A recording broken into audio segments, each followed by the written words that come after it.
What advice will you give to Muslim parents who have kids in public school? Mm, mm. Um, okay, so starting with dua, and then unfortunately, it depends which public school. So there's different agendas here in America. There's different in California compared to other parts of the country. Um, so we want to give our kids the armor so that they can deal with whatever they have to deal with in the outside world, right? And so those of us who have our kids in public school, unfortunately, especially here in America, there's going to be a lot that you're going to have to undo. There's like a lot of indoctrination that's happening in schools now. And so you want to definitely keep your finger on the pulse of what they're being taught and what they're being told. And one of the things I told my kids when they went to public school, we homeschooled our kids up until eighth grade. And then after that, two of them did go to public high school. Um, what I would tell them is like,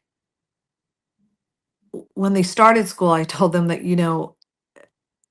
the kids you're going to be meeting in school, like, I hope you get along and I hope you have a, good time and you like them and they like you.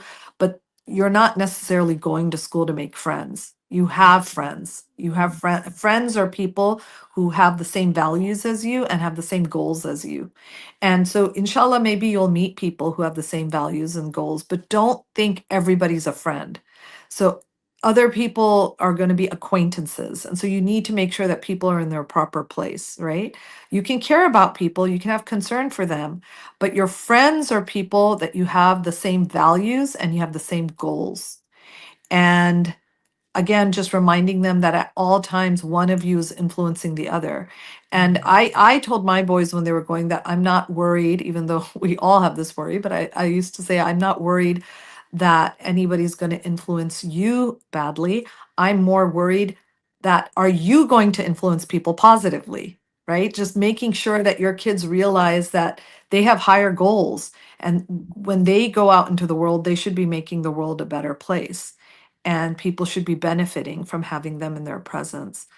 Um, so yeah, and then keep an eye on what they're reading, talk to them every day, have the family meal, have dinner together, talk about who their favorite teachers are, what did they learn, what was there anything that confused them, was there anything they agree with, what they disagree with, and then definitely supplement. Definitely supplement. It's not enough, especially here in the West, to just send your kids to Sunday school and think that's enough, for their deen. You've got one of my sons said that there was an uncle in the community who, when he started public high school, invited him. It's called the Thursday night dhikr. It's a dhikr gathering that he would go to every Thursday night, and he invited my son. He said, you should come with me. And my son started going to this dhikr gathering on Thursday nights that I've never been to. I didn't even know about it. But he later, years later, said that dhikr gathering saved me, because he said when I would see the craziness around me in public high school, you know, he said he would like get his battery charged at Thursday night with in this company of men who were noble and dini and ethical and good people, mashallah.